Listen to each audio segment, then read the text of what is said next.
Hey everybody, hope you're doing well today. Thanks for joining me again on this Take Your Journey Together. Today is day 80. Wow, 80 days. I'm going to be speaking about Leah and Rachel. And of course, Jacob's going to be included, but for women, it's Leah and Rachel. The majority of their texts can be found in the book of Genesis, chapters 28 through chapter 35. And then also in Matthew chapter 2, there's something about them. Jacob married both Leah and Rachel. One because he had to, and the other he dreamed of marrying from the day he met her. The father of Leah and Rachel was Laban. Laban. Laban. Jacob was told he had to work on their land for 7 years before that he could marry his daughter. And he believed, Jacob did, that he was going to marry Rachel. That 7 years was up, and Laban tricked Jacob. Laban instead gave his daughter Leah to Jacob in marriage. Laban explained that the eldest daughter had to marry first, and Jacob would have to work another 7 years to marry Rachel, in addition to Leah. Because of Jacob not loving Leah and only Rachel, then only Leah was able to have children at first. Leah had 7 children before Rachel had any children. And Rachel died during childbirth for her second child.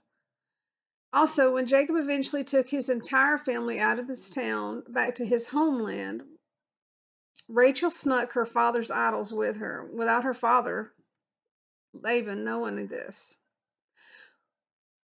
One marriage was considered a covenant marriage with Leah, and the other was on the basis of feelings with Rachel.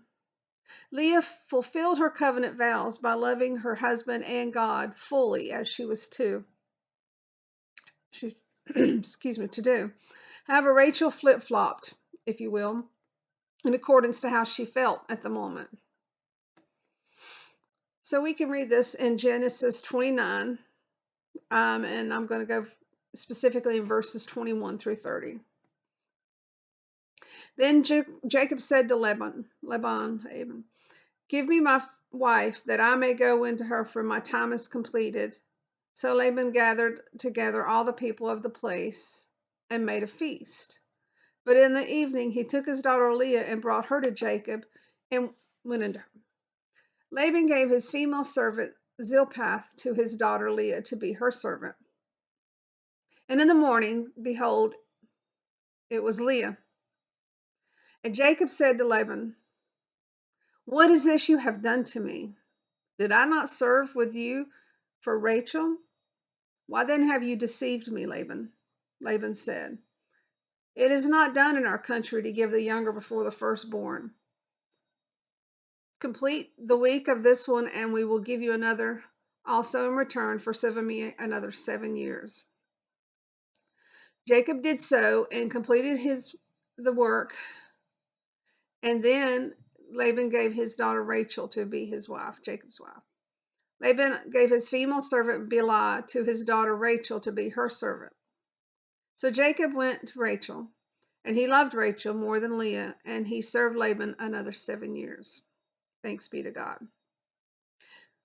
Have you ever felt looked over, even though you deserve something, but someone else received that which you had worked so hard for?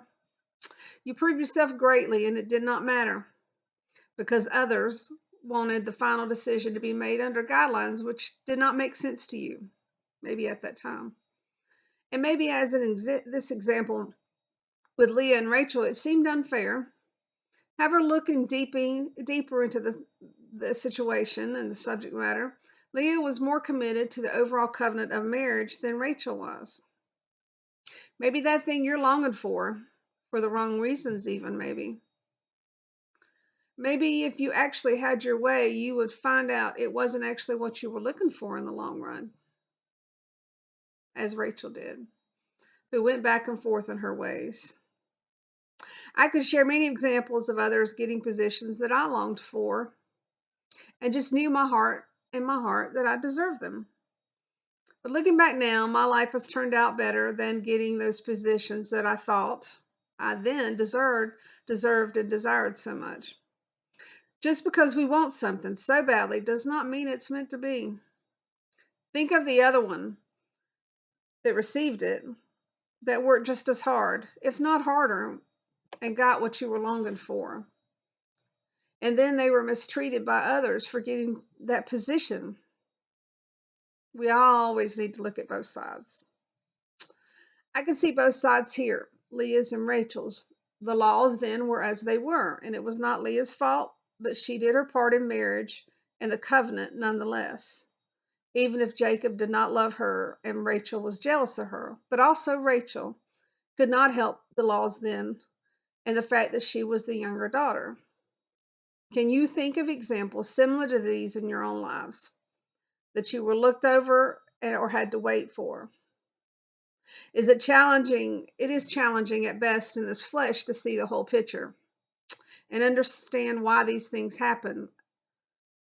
Pray for peace and patience in the midst and ask God to help you understand the reasoning of it, if it is His will for you to know at that time, because you may have to wait a while before you understand it, which makes it even more compounded and frustrating and pain if you don't know initially, but praying for His will to help you and His peace to help you.